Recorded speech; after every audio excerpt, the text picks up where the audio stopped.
आ जाओ प्यारे बच्चों, इससे आगे कंटिन्यू करें। क्वेश्चन नंबर 76 सबसे पहले आपके सामने आ रहा है रिलेशन फंक्शन का। इसमें क्या कहा गया, ए सेट में टू एलिमेंट्स गिवन है 1 और 5, then the number of symmetric relation defined on the set A R. हम इससे प्रीवियस लेक्चर में डिस्कस कर चुके हैं कि रिफ्लेक्सिव कितने रिलेशन बनते हैं, सिमेट्रिक कितने बनते हैं और सिमेट्रिक और रिफ्लेक्सिव दोनों कितने बनते हैं। तो बेटा जी यहां पर हमारे पास जो है नंबर ऑफ सिमेट्रिक रिलेशंस कितने होते हैं सर, सिमेट्रिक रिलेशन की काउंटिंग ये लास्ट लेक्चर में हम लोगों ने डिस्कस किया था। एंड ये होते हैं बेटा that is 2 raise to power n into n plus 1/2 अगर एक सेट में n एलिमेंट्स हैं तो यार ए सेट में 2 एलिमेंट्स आपको दिए गए हैं तो कितने सिमेट्रिक बनेंगे यहाँ 2 raise to power 2 into 2 plus 1/2। प्यारे बच्चों ये एलिमिनेट 2 रेज टू पावर 3 यानी कि सर 8 बनेंगे इसमें सिमेट्रिक रिलेशन बनेंगे sir 8। Option B is correct. ठीक है जी। नेक्स्ट क्वेश्चन है बेटा, अगेन ए सेट में 3 एलिमेंट्स हैं, then the number of symmetric relation on A. भाई फॉर्मूला सेम आ गया, सेम क्वेश्चन है, बस नंबर ऑफ एलिमेंट्स की काउंटिंग बढ़ गई है। तो प्यारे बच्चों यहां सिमेट्रिक रिलेशंस कितने बनेंगे हमारे, सिमेट्रिक रिलेशंस की काउंटिंग कितनी होगी, that is 2 raise to power n into n plus 1/2। क्योंकि n की वैल्यू बेटा हमारे पास 3 है तो that will be 2 raise to power 3 into 3 plus 1/2। यानी प्यारे बच्चों ये आ गया 2 रेज टू पावर 6, इसका मतलब 64। Option B is correct, B is correct. Now a set में 2 एलिमेंट गिवन है x और y, number of reflexive and symmetric, ऐसे रिलेशन जो रिफ्लेक्सिव भी हो और सिमेट्रिक भी हो उसकी काउंटिंग कैसे निकालते हैं बेटा, 2 raise to power n into n minus 1/2। These are the number of relation जो आपके पास रिफ्लेक्सिव भी होते हैं और सिमेट्रिक भी होते हैं। तो यार यहाँ पे आ जाएगा आपके पास 2 raise to power 2 into 2 minus 1/2। प्यारे बच्चों कितने बन गए ये, that is 2 raise to power 1 यानी 2। B option is correct, B option is correct. आ जाओ बच्चों, एक फंक्शन दिया गया n to n, be a function defined on the set of natural numbers. Sir एक फंक्शन दिया गया नेचुरल नंबर के सेट पे, यानी कि सर यहाँ पे डोमेन भी नेचुरल नंबर है, को डोमेन भी नेचुरल नंबर है। Defined as fx is equal to 3x plus 5 for every x which is a natural number. यार फंक्शन आपको दिया गया fx that is 3x plus 5। अब फंक्शन क्योंकि स्टार्ट हो रहा है sir from n to n, domain और को डोमेन आपके पास जरा दोनों ध्यान से देखें सर, दोनों आपके पास n है। तो इंजेक्टिविटी की अगर हम वर्किंग करते हैं यहाँ पे सर 1 को चेक करने के लिए, तो सर यहाँ पे हमने एफ ऑफ ए और एफ ओ बी को इक्वेट किया। प्यारे बच्चों 3a plus 5 is equal to 3b plus 5, यानी सर यहाँ से आ गया 3a is equal to 3b, यानी a आ गया बेटा b के इक्वल। वैसे ही बताओ क्या मतलब होता है इंजेक्टिविटी का, कि x की दो अलग अलग वैल्यूज यूज करने पे y की वैल्यूज यानी y के जो आउटकम है वो अलग अलग आने चाहिए। प्यारे बच्चों अगर मैं x के प्लेस पे अलग अलग नेचुरल नंबर यूज करता हूं तो यहाँ पे जो इसके आउटकम आएंगे वो अलग अलग रिजल्ट ही आएंगे। कहीं पर भी दो अलग अलग नेचुरल नंबर यूज करने पे two different values of x कभी भी आउटकम सेम नहीं मिलने वाला। अब बात करें सर अगर हम यहाँ पे सर्जेक्टिविटी की, तो सर्जेक्टिविटी के लिए y आपको दिया गया 3x प्लस 5। क्या हर एक नेचुरल नंबर यहाँ पे रिप्लेस करने पे x का जो रिजल्ट मिलेगा वो नेचुरल नंबर होगा, ऐसा है नहीं sir. For every y which is a natural number, x is not a natural number।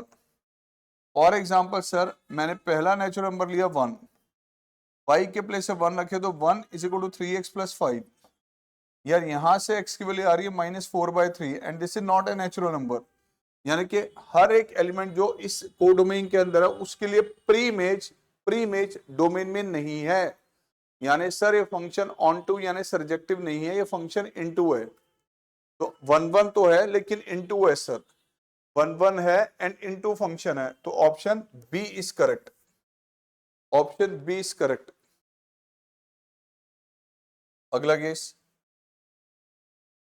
Late ये सेट आपको एक रिलेशन दिया गया ऑन द सेट ए। प्यारे बच्चों, ए सेट आपको दिया गया set containing 2,5 and the relation R is equal to 2,5 and 5,2। अब ये रिलेशन सर रिफ्लेक्सिव है? नहीं, रिफ्लेक्सिव तो है ही नहीं। क्या जरूरी होता है रिफ्लेक्सिव के लिए? अगर दो एलिमेंट है यहाँ पे 2 और 5, तो 2,2 एंड 5,5 दोनों की प्रेजेंस रिलेशन में जरूरी थी, जबकि उनमें से कोई भी नहीं है। सिमेट्रिक है सर? यस, बिल्कुल सिमेट्रिक है। ट्रांजिटिव है सर? चेक करें तो ना, ये ट्रांजिटिव तो नहीं है, क्योंकि अगर ये एक्स वाई है, ये वाई जेड है, तो एक्स कॉमा जेड तो नहीं है, only symmetric. Condition B is correct, option B is correct. आ जाओ बेटा, next question 81। The relation R on the set this, set दे दिया गया sir 1 2 3 this. Reflexive, transitive, symmetric तीनों चेक करने हैं। प्यारे बच्चों, और नोटिस कीजिए जरा एक मिनट के लिए, यहाँ पे सर रिफ्लेक्सिव है सर 1 2 3 3 एलिमेंट, तो 1 1 2 2 3 3, यस सर ये दोनों हैं। सर रिफ्लेक्सिव है, क्या सिमेट्रिक है? सिमेट्रिक के लिए अगर 1,2 है तो 2,1 की प्रेजेंस जरूरी थी, बट 2,1 इसमें नहीं है। 2,3 है, 3,2 भी होने चाहिए, वो भी नहीं है। तो सर रिफ्लेक्सिव बिल्कुल है सर, सिमेट्रिक नहीं है। और ट्रांजिटिविटी चेक करें, अगर ये x, y है, ये y, z है, तो x, z का कॉम्बिनेशन बनता है 1,3, जो इसमें नहीं है। तो सर ट्रांजिटिव भी नहीं है, ओनली रिफ्लेक्सिव है ये। तो sir reflexive only, option D is correct. ध्यान रहे, option D is correct. 82। How many elements in set A are required to make total 16 relation on A? Sir what do you mean by relation on A? Relation on A का मतलब क्या होता है सर? A set का relation A set के साथ। अगर मैं रिलेशन ए का ए के साथ बना रहा हूं, तो आप सबको पता चाहिए as per the definition of relation, वो ए इंटू ए का सबसेट होना चाहिए। रिलेशन ऑन ए का मतलब क्या है प्यारे बच्चों? Relation on A, sir relation on A का मतलब होता है relation from set A, relation from set A to A. A set का रिलेशन ए सेट के साथ बना रहे हैं, तो इसका मतलब सर, इसका मतलब कि ये ए इंटू ए का सबसेट होना चाहिए। रिलेशन किसका सबसेट होना चाहिए सर? ए इंटू ए का। मान लीजिए ए सेट में एलिमेंट है सर इतने, तो ए इंटू ए में कितने ऑर्डर पेयर आएंगे सर? ए इंटू ए में कितने ऑर्डर पेयर आएंगे सर? पी इंटू पी, यानी पी स्क्वायर। इतने ऑर्डर पेयर, तो उसके सबसेट कितने बनेंगे? जितने सबसेट्स बनेंगे ए इंटू ए के, उतने रिलेशंस होंगे। सब होगा 2 raise to power P square. इतने सर रिलेशंस बनेंगे अगर ए में इतने एलिमेंट आपको दे दिए गए। ध्यान से देख लो बेटा, ठीक है जी। अब ये कितने रिलेशंस बता रहा है सर? ये 16 बता रहा है। तो 2 raise to power P square ये दिया गया सर 16, यानी 2 रेज़ टू पावर 4 के इक्वल। इसका मतलब सर पी स्क्वायर की वैल्यू क्या होनी चाहिए? 4। अगर पी स्क्वायर 4 है, तो यहां से पी नंबर ऑफ एलिमेंट्स की काउंटिंग कितनी होगी? 2। B option is correct, B option is correct. आ जाओ प्यारे बच्चों, अगला फिर से एक रिलेशन देखें क्या कह रहे हैं। R be a relation defined x, y such that x y से greater and x and y दोनों ही रियल नंबर हैं। x भी y भी दोनों रियल नंबर हैं। ध्यान रखें सर, रिलेशन आपको जो दिया गया वो x, y है, सच दैट कि x की वैल्यू सर y से ग्रेटर है and x and y sir दोनों ही रियल नंबर्स हैं। प्यारे बच्चों रिफ्लेक्सिव होगा? सर नहीं, क्योंकि अगर y के प्लेस में x रखें तो x x से बड़ा तो नहीं होगा, x x से ग्रेटर तो नहीं होगा, तो यह रिफ्लेक्सिव सर नहीं है, कंफर्म। सिमेट्रिक के बारे में आ जाओ, अगर x y से ग्रेटर होगा तो क्या y भी x से ग्रेटर होगा? सर ऐसा तो नहीं है, तो सर ये सिमेट्रिक भी नहीं होगा। फिर बात करें ट्रांजिटिविटी की, अगर x y से ग्रेटर है, y z से ग्रेटर है, तो क्या x z से ग्रेटर होगा? सर कंफर्म z से ग्रेटर आएगा ही आएगा। तो transitive only, option D is correct. अगला केस है 84। प्यारे बच्चों, ए सेट आपको दे दिया गया 1, 2, 3, 4। ए सेट के अंदर 4 एलिमेंट्स आपको दे दिए गए एंड एफ ये दिया गया be a function from A into A. Sir A जो है, सर ये जो दिया गया फंक्शन है फ्रॉम ए इनटू ए, तो यार ये 1, 1 pair, 2, 3 pair, 3, 4 pair and x, 1 pair. Sir ये रिलेशन अगर ये फंक्शन को डिफाइन कर रहा है, this relation is a function, तो फंक्शन की डेफिनेशन के अकॉर्डिंग, फंक्शन की डेफिनेशन के according every element of set A, sir every element of this set has a single image in this set. A set के हर element की इसमें एक single image होनी चाहिए। सर 1 की इमेज है, 2 की इमेज है, 3 की इमेज है, 1 की इमेज मिल गई, 2 की मिल गई, 3 की मिल गई, इसकी इमेज नहीं दिख रही। इसका मतलब x की वैल्यू सिर्फ और सिर्फ यहां पर 4 ही परमिटेड है जिसके लिए ये फंक्शन बनेगा। अगर x की वैल्यू 4 नहीं है, कुछ और ले लेंगे तो फंक्शन की डेफिनेशन ही नहीं लगी। फंक्शन बनाने के लिए जरूरी है कि x मस्ट बी 4। तो ऑप्शन डी इज करेक्ट, ध्यान रखना, ऑप्शन डी इज करेक्ट। अगला case,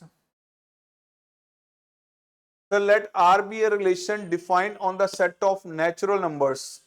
R be a relation on the set of natural number. तो सर ये रिलेशन दिया गया कुछ ऐसे x, y such that 2x plus y, प्यारे बच्चों 21 के इक्वल है एंड x और y दोनों की वैल्यू सर नेचुरल नंबर होनी चाहिए। सर x भी नेचुरल नंबर रखना है, y भी नेचुरल नंबर। क्या पूछा गया, then the domain of the relation. तो सर मैं x के प्लेस पर जो सी वैल्यूज यूज कर सकता हूं, सारी वैल्यूज का सेट होगा डोमेन। एंड आपको पता है कि x नेचुरल नंबर है, तो 1 रखें, 2 रखें, 3 रखें, 4 रखें, तो सब अलाउड है, उसके अकॉर्डिंग y नेचुरल नंबर आएगा। x भी नेचुरल नंबर होना चाहिए, y भी नेचुरल नंबर। अगर x के प्लेस पर हम यहाँ पर वैल्यू, सर ये x के प्लेस पर यहाँ पर वैल्यू अगर हम गलती से 10 से ग्रेटर रख दें, 11, 12, 13 रख दें, तो सर y की वैल्यू नेचुरल नंबर नहीं आएगी। मैक्सिमम वैल्यू जो x की यहां रखी जा सकती है, आपको दिख रहा है वो 10 है, तभी y की वैल्यू लीस्ट 1 नेचुरल नंबर मिलेगी। तो सर x के प्लेस पे कौन सी वैल्यूज अलाउड है, x belongs to sir 1, 2, 3 and so on up to 10। 10 के बाद कोई भी वैल्यू x के प्लेस पे रखी तो y नेचुरल नंबर नहीं आएगा। तो सर 1 से लेके 10 तक, 1 से लेके 10 तक it is the correct option, C option is correct. R is a relation on the set A given by this, then R is reflexive है सिर्फ, सिमेट्रिक है सिर्फ, ट्रांजिटिव है या इक्विवेलेंस है। सर ये रिलेशन देखेंगे तो ये आइडेंटिटी रिलेशन कहा जाता है। जब A सेट के अंदर जितने एलिमेंट है उन्हीं के कॉम्बिनेशन से आपको मिल रहे हैं उन्हीं के साथ, तो ये रिलेशन आइडेंटिटी रिलेशन कहा जाता है। ऐसा रिलेशन रिफ्लेक्सिव, सिमेट्रिक, ट्रांजिटिव तीनों ही होता है, यानी कि ये इक्विवेलेंस रिलेशन होता है। It is the least, it is the minimum set, it is the least set of the ordered pairs. तो ध्यान रखना प्यारे बच्चों, इक्विवेलेंस रिलेशन है हमारे पास, डी ऑप्शन इज करेक्ट। अब यहां तक हमने क्वेश्चन डिस्कस कर लिए, इससे आगे नेक्स्ट लेक्चर में आपको मिलेंगे। 1 बाय 1 एक एक क्वेश्चन इस मैथ्स खजाना के रिकॉर्ड किए जा रहे हैं और आपको अपलोडेड मिलेंगे बेटा। ये सीयूटी के एग्जाम में काफी आपकी हेल्प करने वाले हैं। उस टाइम में रिवीजन के टाइम में प्रैक्टिस करते डाउट्स निकलेंगे, सारे क्वेश्चंस आपको रिकॉर्डिंग में दिए जा रहे हैं। टेस्ट सीरीज मिस मत करना, बिना टेस्ट सीरीज के आप इसमें आगे परफॉर्मेंस अच्छे नहीं दे पाएंगे। Repeat repeat and repeat, mock test बहुत ज्यादा जरूरी है। तो ऑनलाइन पैकेज जो हमारे पास इस पे अवेलेबल रहेगा ऐप पे, उसको बहुत अच्छे से रेडी करना, बहुत अच्छे से प्रिपेयर करना। Thank you.